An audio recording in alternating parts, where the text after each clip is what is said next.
हम डिस्कस करेंगे कि जो टर्पेनोइड्स होते हैं वो सिंथेसिस कैसे होती है, उनके लिए कौन कौन से पाथवे की रिक्वायरमेंट होती है। तो सबसे पहले ध्यान से देखना, ये साइकिल्स देखो अच्छे से ध्यान से, इसको देखते हैं ना आपको सारे स्टेप बाय स्टेप समझ में आ जाएंगे। ठीक है, अगर हम टर्पेनोइड्स की सिंथेसिस करनी है तो हमें दो पाथवे चाहिए होते हैं। ठीक है, एक तो क्या होता है एमवीए पाथवे। एमवीए पाथवे का मतलब क्या होता है कि मेवेलोनिक एसिड पाथवे। ठीक है, मेवेलोनिक, एमवी का मतलब क्या होता है मेवेलोनिक, और ए का मतलब क्या होता है एसिड पाथवे। ठीक है, इसके अलावा अगर हम बात करते हैं एमईपी की, एमईपी क्या होता है कि नॉन मेवेलोनिक एसिड पाथवे। ठीक है, ये क्या होता है, इसके अदर प्रोडक्ट की सिंथेसिस करता है। तो हमारे पास क्या होने चाहिए, दो पाथवे होते हैं जो क्या करते हैं टर्पेनोइड्स की सिंथेसिस करते हैं।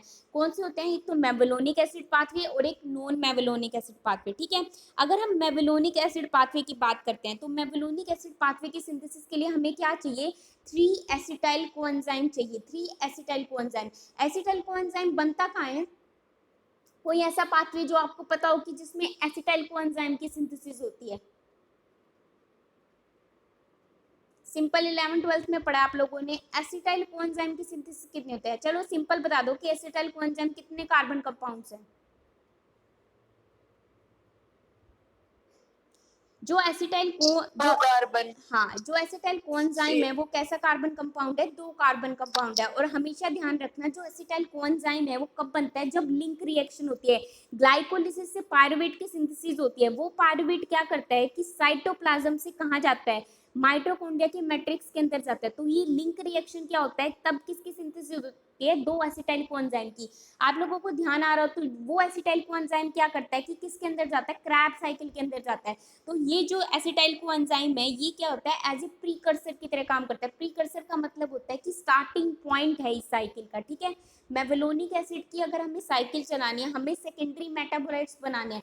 तो अब एक चीज ध्यान रखना, आप लोगों को एक चीज समझ में आ रही है इससे कि प्राइमरी सिंथेसिस भी हो रही है और side by side secondary synthesis भी हो रही है। प्राइमरी सिंथेसिस क्या हो रही है कि हमारे पास ग्लाइकोलिसिस साइकिल चली, ग्लाइकोलिसिस क्या हो गया, मेन पाथवे हो गया। ग्लाइकोलिसिस से किसकी सिंथेसिस हुई, एंड प्रोडक्ट क्या निकला हमारे पास, पायरुवेट एंजाइम निकला। वो पायरुवेट क्या करेगा कि लिंक रिएक्शन शो करेगा। लिंक का मतलब क्या हो जाएगा, साइटोप्लाज्म से वो पायरुवेट जाके कहाँ जाएगा, क्रैब साइकिल के अंदर।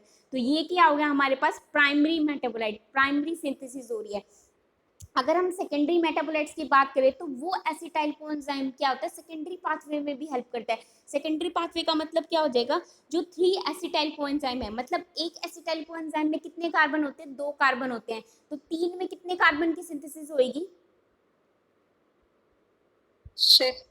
वेरी गुड, तो 6 कार्बन की सिंथेसिस होगी। तो यहाँ पे कितने बनेंगे, जो मेवेलोनिक एसिड पाथवे बन रहा है, अभी तक हम यही पढ़ रहे थे ना, हमें मेवेलोनिक एसिड पाथवे की सिंथेसिस करनी है, उससे क्या बनाने, टर्पेनोइड्स बनाने। तो हमारे पास 6 कार्बन कंपाउंड बन गया, उस 6 कार्बन कंपाउंड को हम क्या कहते हैं, मेवेलोनिक एसिड पाथवे। ठीक है, अब क्या करते हैं, जब मेवेलोनिक एसिड पाथवे बन जाता है, अब हमें इसे क्या बनाने, टर्पेनोइड्स बनाने। टर्पेनोइड्स का मतलब क्या हो जाएगा, अब ये क्या करते हैं कि इसके लिए हमें जो ये टर्पेनोइड्स बनाने, इसके लिए हमें एनर्जी की रिक्वायरमेंट होगी। एनर्जी हमें कहाँ से मिलेगी, एटीपी की फॉर्म में मिलेगी। एटीपी कहाँ से मिलेगा, जो माइटोकॉन्ड्रिया होगा, क्रैब साइकिल परफॉर्म हो रही है ना, जो लिंक रिएक्शन है, जो एसिटाइल कोएंजाइम बने हैं वो क्या बनाएंगे, क्रैब साइकिल के अंदर जाएंगे। तो ये लिंक रिएक्शन क्या करेगी, हमें एनर्जी प्रोवाइड करवाएगी। ये एनर्जी क्या हो जाएगी, किसकी फॉर्म में कन्वर्ट हो जाएगी, आइसोपेंटाइल पायरोफॉस्फेट। आइसो का मतलब सेम फॉर्म, सेम टाइप की, पेंटाइल का मतलब 5 कार्बन कंपाउंड। ठीक है, और पायरोफॉस्फेट, पायरोफॉस्फेट का मतलब होता है कि 2 फॉस्फेट का एडिशन होना, मतलब ऐड होना। ठीक है, समझ में आ गया, आइसोपेंटाइल पायरोफॉस्फेट। बताओ, यस यहाँ तक साइकिल समझ में आई है या नहीं आई, ये बताओ पहले अच्छे से। आप लोग अच्छे से समझो, मैं दोबारा चाहे आप 4 बार कहोगे, मैं 4 बार रिपीट करूंगी। ठीक है, लेकिन ये सबसे ज्यादा क्वेश्चन, जो अराइज होते हैं ना, वो इसी पार्ट से अराइज होते हैं। ठीक है, थ्योरी वाले पोर्शन को साइड में रखो, थ्योरी आप लोग कर लोगे। ठीक है, लेकिन कम से कम फ्यूचर के लिए कॉम्पिटिटिव एग्जाम्स की तैयारी भी करोगे, तो उसके लिए सबसे मेन और इम्पोर्टेंट टॉपिक है सेकेंडरी मेटाबोलाइट्स। आपको भर भर के क्वेश्चन मिलेंगे इस टॉपिक से। बताओ, यहाँ तक समझ में आ गया।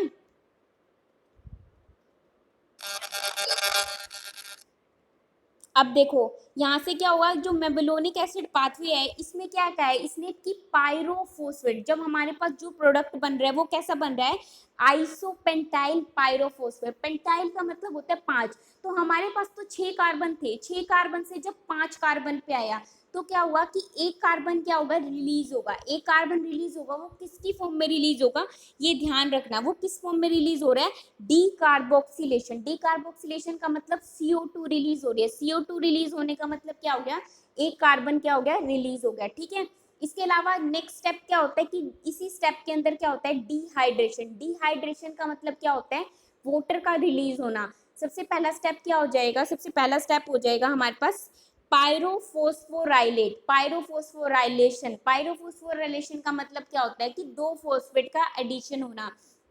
अब आप लोगों के पास क्वेश्चन क्या राइज होगा कि जब भी मेबेलोनिक एसिड पाथवे से जो एक आइसोपेंटाइन पायरोफोस्फेट बनता है तो वहां पे कौन से 3 स्टेप की फॉर्मेशन होती है, वो 3 स्टेप कौन कौन से हैं बताओ भाई। जब भी मेबेलोनिक एसिड से आइसोपेंटाइल पायरोफोस्फेट बनेगा कौन से 3 स्टेप की फॉर्मेशन होगी, बताओ।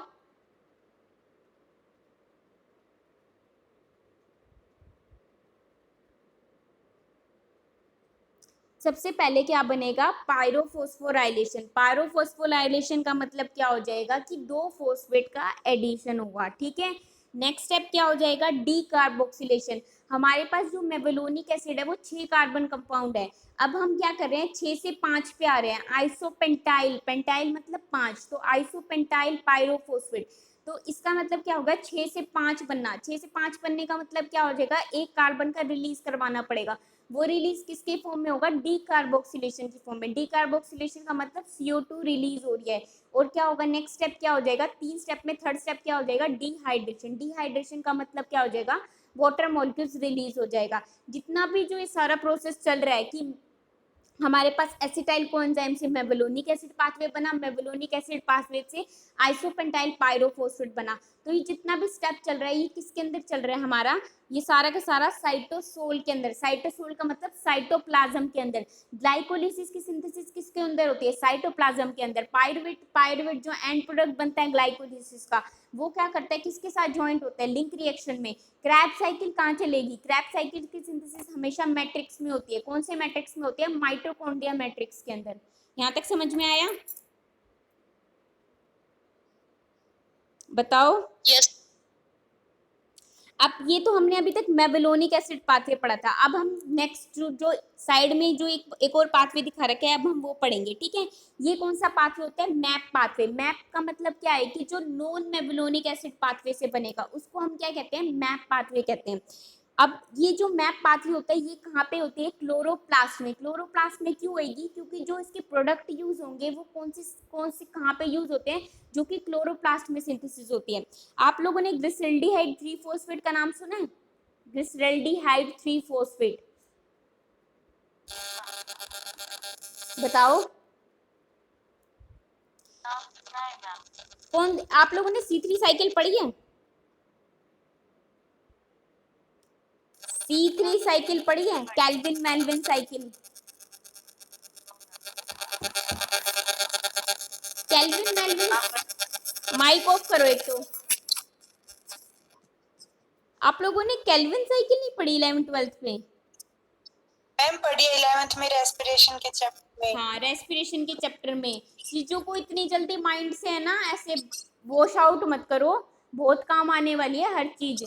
अभी तो आप लोगों को कुछ भी नहीं है, अभी तो एक एक स्टेप का पता चलेगा कि एटीपी कहाँ से रिलीज हो रही है, एटीपी की सिंथेसिस कहाँ से हो रही है। जैसे आप लोग जूलॉजी में पढ़ते हो ना कि एक एक circulatory system, digestive system, respiratory system, ऐसे यहाँ पे होते हैं, पाथवे चलते हैं कि एक कहाँ पे एटीपी की रिक्वायरमेंट है, कहाँ पे एटीपी की सिंथेसिस हो रही है, कहाँ पे एटीपी रिलीज हो रही है।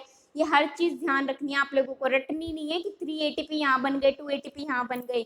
हर एक एटीपी की अपना एक फंक्शन है कि यहाँ पे इतने बन रहे हैं तो यहाँ पे इतनी इसकी रिक्वायरमेंट है।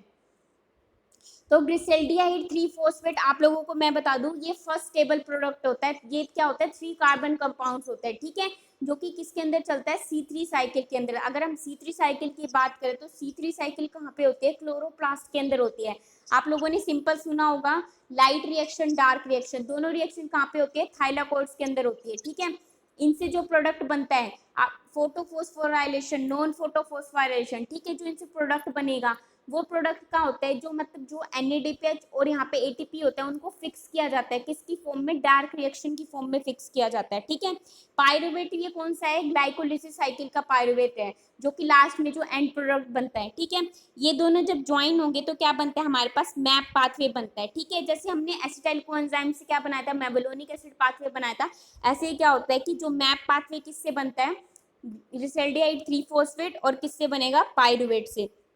अब मैप पाथवे तो बन गया है, लेकिन ये भी क्या करता है, किस में कन्वर्ट कर देता है, ये किस में कन्वर्ट करता है, डाई मिथाइल एलाइल पायरोफोस्फेट। पायरोफोस्फेट का मतलब क्या हो जाएगा, फोस्फेट का एडिशन होगा, डाई मिथाइल एलाइल मतलब दो मिथाइल ग्रुप ऐड होंगे, ठीक है इसके पास। लेकिन इसके अलावा एक डबल यहाँ पे क्या लगा रखा है, डबल एरो का साइन लगा रखा है। डबल एरो का साइन क्या होता है कि ये एक आइसोमेरिक फॉर्म है। आइसोमेरिक फॉर्म का मतलब जैसे आइसोमर्स होते हैं ना, वो क्या करते हैं, एक फॉर्म से दूसरी फॉर्म में कन्वर्ट होते हैं। ऐसे क्या है कि जो ये दो फॉर्म है ये भी क्या करती है, एक फॉर्म से दूसरी फॉर्म में क्या हो जाती है, कन्वर्ट हो जाती है। इसके अलावा जब जैसे ये एक दूसरे में कन्वर्ट होती है, जो इनसे एंड प्रोडक्ट बनेगा वो क्या बनता है, एक्चुअल टार्पेनोइड्स। प्राइमरी मेटाबोलाइट के साथ साथ क्या बन रहे हैं, कुछ सेकेंडरी मेटाबोलाइट्स बन रहे हैं, ठीक है। जैसे क्या बन गया हमारे पास, ग्रीनल पायरोफोस्फेट। ग्रीनल पायरोफोस्फेट क्या होता है कि 10 कार्बन कंपाउंड्स है।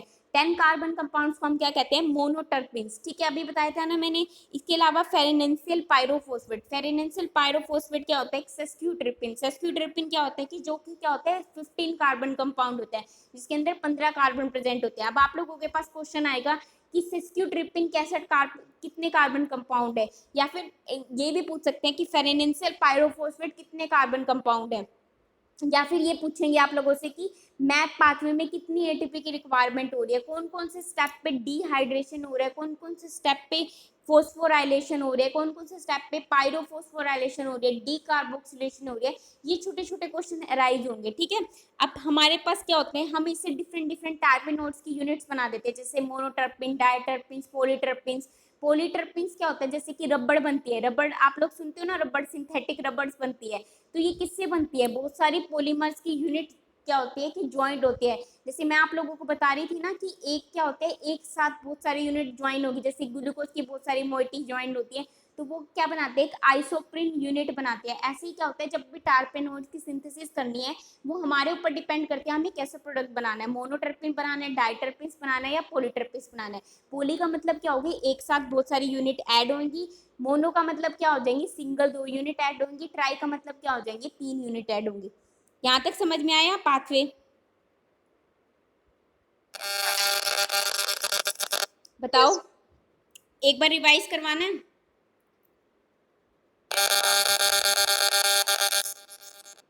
बताओ भाई। ओके, अब ध्यान से सुनना एक बार कि कैसे कैसे पाथवे चल रहे हैं, ठीक है। बिल्कुल ध्यान से सुनना, क्योंकि ये पाथवे आप लोगों को समझ में आएगा कि एक्चुअल में टार्पेनोइड की सिंथेसिस हो कैसे रही है, प्राइमरी मेटाबोलाइट्स के साथ साथ सेकेंडरी मेटाबोलाइट्स बन कैसे रहे हैं, ठीक है। तो सबसे पहले अभी तक हमने कितना पढ़ा है कि जो प्राइमरी मेटाबोलाइट्स और सेकेंडरी मेटाबोलाइट्स होते क्या है।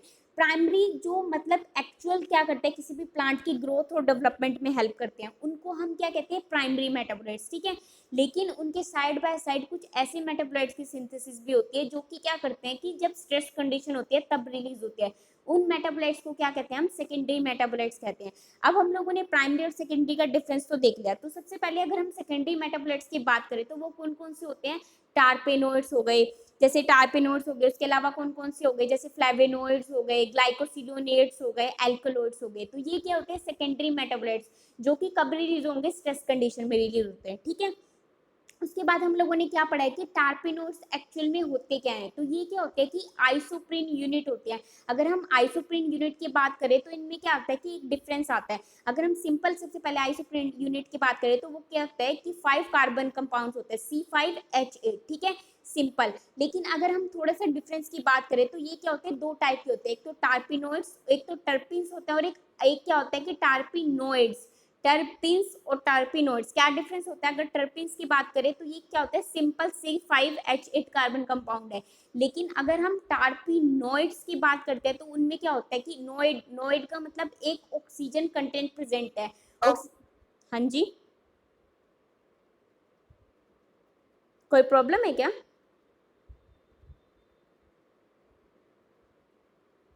ओके, टर्पिनोइड्स क्या होता है कि इनमें क्या होता है कि एक ऑक्सीजन कंटेंट बताया, मैंने आप लोगों को एग्जांपल बता दे, जब भी हमारे पास सुपर ऑक्साइड बनेगा तो वो क्या करेंगे, हमारी लाइफ को क्या कर देंगे, डिक्रीज कर देंगे। इसके अलावा जब भी हमारी बॉडी में एंटीऑक्सीडेंट बनेंगे तो वो क्या करेंगे, हमारी लाइफ को इंक्रीज कर देंगे। जो एजिंग और सेनेसिंग प्रोसेस होगा उसको क्या कर देंगे, कम कर देंगे।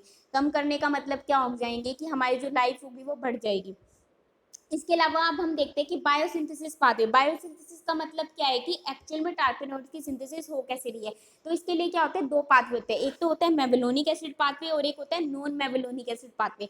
अगर हम मेबेलोनिक एसिड पाथवे की बात करते हैं तो ये कहाँ पे बनता है, साइटोसोल के अंदर, साइटोसोल या साइटोप्लाज्म के अंदर। इनके अंदर क्या होता है कि 3 एसिटाइल कोएंजाइम को क्या हो जाते हैं, उनकी एडिशन की जाती है। 3 एसिटाइल कोएंजाइम, एक एसिटाइल कोएंजाइम 2 कार्बन कंपाउंड है, तो 3 एसिटाइल कोएंजाइम कितने कार्बन कंपाउंड बनेगा, 6 कार्बन कंपाउंड बनेगा। उसको हम क्या कहते हैं, मेबेलोनिक एसिड पाथवे। लेकिन जब भी हम मेबेलोनिक एसिड पाथवे से आइसोपेंटाइल पायरोफॉस्फेट, हमारे पास एक टर्म आ रही है आइसोपेंटाइल, आइसो मतलब आइसोमेरिक फॉर्म, पेंटाइल का मतलब 5 कार्बन कंपाउंड, और पायरोफॉस्फेट का मतलब क्या होता है कि एडिशन ऑफ फॉस्फेट। लेकिन जब भी हम मेबेलोनिक एसिड पाथवे से आइसोपेंटाइल पायरोफॉस्फेट बना रहे हैं तो उस टाइम उस कंपाउंड को बनाने के लिए हमें 3 स्टेप की रिक्वायरमेंट होती है। वो 3 स्टेप क्या होता है, सबसे पहला स्टेप ध्यान रखना, सबसे पहला स्टेप क्या हो जाएगा, पायरोफोस्फोराइलेशन। पायरोफोस्फोराइलेशन मींस क्या हो जाएगा, एडिशन ऑफ फॉस्फेट ग्रुप, ठीक है। सेकेंड चीज क्या होता है कि D carboxylation. Mevalonic acid pathway 6 carbon compound है, लेकिन जो आइसोपेंटाइल पायरोफॉस्फेट है वो कैसा है, 5 कार्बन कंपाउंड। तो क्या होगा, 6 कार्बन से 5 कार्बन कंपाउंड के लिए तरफ जाएंगे तो क्या होगा, हमारे पास जो एक CO2 रिलीज होगा, मतलब क्या होगा, एक कार्बन कम होगा। तो उस प्रोसेस को हम क्या कहते हैं, डीकार्बोक्सिलेशन। इसी के साथ साथ क्या होगा कि नेक्स्ट जो थर्ड स्टेप होता है वो क्या होता है, डिहाइड्रेशन। डिहाइड्रेशन का मतलब क्या होगा, एक वाटर मॉइटी क्या हो जाएगी, रिलीज हो जाएगी। अब हमारे पास क्या हो गया, मेबेलोनिक एसिड पाथवे बन गया, हमारे पास क्या बन गया, जो एंड प्रोडक्ट क्या बना अभी, आइसोपेंटाइल पायरोफॉस्फेट। लेकिन उसके साइड बाय साइड एक और पाथवे चलता है, वो पाथवे क्या होता है कि उसके अलावा दूसरा पाथवे क्या होता है, मैप पाथवे। मैप पाथवे कहाँ पे चलता है, क्लोरोप्लास्ट के अंदर। क्लोरोप्लास्ट के अंदर क्यों चलता है, क्योंकि जो उसके प्रोडक्ट होंगे वो प्रोडक्ट कहाँ पे सिंथेसिस होती है, वहाँ पे क्लोरोप्लास्ट में। अगर हम उन प्रोडक्ट्स की बात करें तो वो प्रोडक्ट कौन कौन से होते हैं, जैसे ग्लिसरॉल्डिहाइड 3-फॉस्फेट, ग्लिसरॉल्डिहाइड 3-फॉस्फेट प्लस में पायरुवेट। ग्लिसरॉल्डिहाइड 3-फॉस्फेट क्या होता है कि एक फर्स्ट स्टेबल प्रोडक्ट होता है जो कि कौन सी साइकिल का होता है, C3 साइकिल का, ठीक है। पायरुवेट क्या होता है, जो एंड प्रोडक्ट होता है किसका, ग्लाइकोलिसिस का। ये दोनों जब भी कंबाइन होते हैं तो क्या बनते हैं, एक मैप पाथवे की सिंथेसिस करते हैं। ये मैप पाथवे क्या करता है कि किसकी फॉर्मेशन करता है, di methyl allyl pyrophosphate. Di methyl का मतलब 2 methyl group, allyl pyrophosphate, pyrophosphate का मतलब किसका एडिशन होगा, फॉस्फेट ग्रुप का एडिशन होगा। अब इनके बीच में क्या होता है कि डबल एरो, डबल एरो मतलब क्या शो कर रहा है कि ये दोनों एक दूसरे की आइसोमेरिक फॉर्म है। आइसोमेरिक फॉर्म का मतलब क्या होता है कि सिर्फ एक या फर्स्ट स्टेप या फर्स्ट या सेकंड जो इनके स्टेप्स होंगे उनके ऊपर क्या होगा, थोड़ा सा चेंजेस होगा, लेकिन जो इनका स्ट्रक्चर होगा वो बिल्कुल सेम होगा। तो इस चीज को हम क्या कहते हैं, आइसोमेरिक फॉर्म कहते हैं। अब इनसे किसकी सिंथेसिस होगी, एक्चुअल टर्पेनोइड्स की सिंथेसिस होगी। ये किसकी सिंथेसिस करते हैं, एक्चुअल टर्पेनोइड्स की सिंथेसिस करते हैं। वो टर्पेनोइड्स हमारे ऊपर डिपेंड करते हैं कि हमें कौन से टर्पेनोइड्स की सिंथेसिस करनी है, हमें मोनोट्रिप्टिन्स की सिंथेसिस करनी है, डाइट्रिप्टिन्स की या सब्स्टिट्यूट्रिप्टिन की। अगर हम मोनोट्रिप्टिन्स की सिंथेसिस करते हैं तो कौन सा प्रोडक्ट बनता है, ग्रीडल पायरोफॉस्फेट, ठीक है। अगर हमें सब्स्टिट्यूट्रिप्टिन्स की करनी है तो कौन सा फॉस्फेट बनेगा, पायरोफॉस्फेट बनेगा, फेरेनेंसियल पायरोफॉस्फेट। इसके अलावा अगर हमें पॉलीट्रिप्टिन की सिंथेसिस करनी है, पॉलीट्रिप्टिन्स क्या होता है कि जब एक से ज्यादा आइसोप्रीन यूनिट कंबाइन हो जाती है तो उस चीज को हम क्या कहते हैं, पॉलीट्रिप्टिन्स कहते हैं, ठीक है। ये देखो ये सारे क्या है कि एग्जांपल्स है। जैसे मोनोट्रिप्टिन्स की बात करें तो मोनोट्रिप्टिन्स के अंदर कौन कौन से आते हैं, जैसे मेंथोल हो गया, कैम्फर हो गया, कैम्फर कपूर्स हो गया। मेंथोल क्या हो गया कि ये जो पुदीना यूज करते हैं। सब्स्टिट्यूट्रिप्टिन्स की बात करें तो इनके अंदर कौन कौन से हार्मोन्स आते हैं, जैसे एब्सिसिक एसिड हो गया, एंटी कैंसर ड्रग गोसिप्योल पढ़ी आप लोगों ने, एंटी कैंसर ड्रग्स, टेक्सोल का नाम, टेक्सोल पढ़ी हुई है, टेक्सोल पढ़ी है, टेक्सोल पढ़ी आप लोगों ने। एफिड्रा में एक ड्रग पढ़ी है आप लोगों ने, एफिड्रिन नाम की, yes पढ़ी है ना। Yes ma'am. तो वो किसका प्रोडक्ट है, वो सेकेंडरी मेटाबोलाइट्स का प्रोडक्ट है, ठीक है, ध्यान रखना इस चीज को। वो भी क्या है, एक एल्कलॉइड्स है। अगर हम डाइटरपेंस की बात करें तो इनके अंदर भी क्या होगा, जैसे जिबरलिन एसिड, जिबरलिक एसिड हो गया, तो ये क्या है, एक डाइटरपेंस है। टर्पीन्स का मतलब प्राइमरी प्रोडक्ट के साथ साथ कुछ सेकेंडरी प्रोडक्ट की सिंथेसिस भी हो गई। जैसे हम लोग पॉलीटर्पीन्स बना रहे थे, फोटोसिंथेसिस में क्लोरोफिल पढ़ते हो, क्लोरोफिल भी क्या है, एक सेकेंडरी प्रोडक्ट बनाते हैं, तो वो कैसे टाइप का टर्पीन्स है, पॉलीटर्पीन्स हो गया। इलेक्ट्रॉन ट्रांसपोर्ट चेन पढ़ते हो आप लोग, इलेक्ट्रॉन ट्रांसपोर्ट चेन पढ़ते हो ना, कि जिसमें एटीपी की सिंथेसिस होती है, तो वो कैसे टाइप का प्रोडक्ट होता है, प्लास्टोक्यूनोन का नाम सुना हुआ है, Z scheme, plastoquinone, photophosphorylation, non photophosphorylation. Yes ma'am. तो ये सारी यस मैम। ये किसमें है, ये सारे पॉलीट्रिपिन्स बनाते हैं। पॉलीट्रिपिन्स का मतलब क्या होता है, तभी तो ट्रिपिन्स को क्या है, एक लार्जेस्ट क्लास का हुआ है, हर चीज में इसका रोल होता है, लाइक इलेक्ट्रो ट्रांसपोर्ट हो गया, फोटोसिंथेसिस हो गया, पिगमेंट हो गए, मेम्ब्रेन कंपोनेंट, मेम्ब्रेन कंपोनेंट्स की बात करें तो जैसे आप लोग प्लाज्मा मेम्ब्रेन पढ़ते हो, लिपिड, प्रोटीन्स, इन सब चीज में भी किसका यूज होता है, इन सब चीज में भी क्या होता है, जैसे इनमें टेट्राटर्पिन्स की, इन सब की टर्पिन्स की सिंथेसिस होती है। यहाँ तक समझ में आ गया? Yes ma'am. यस।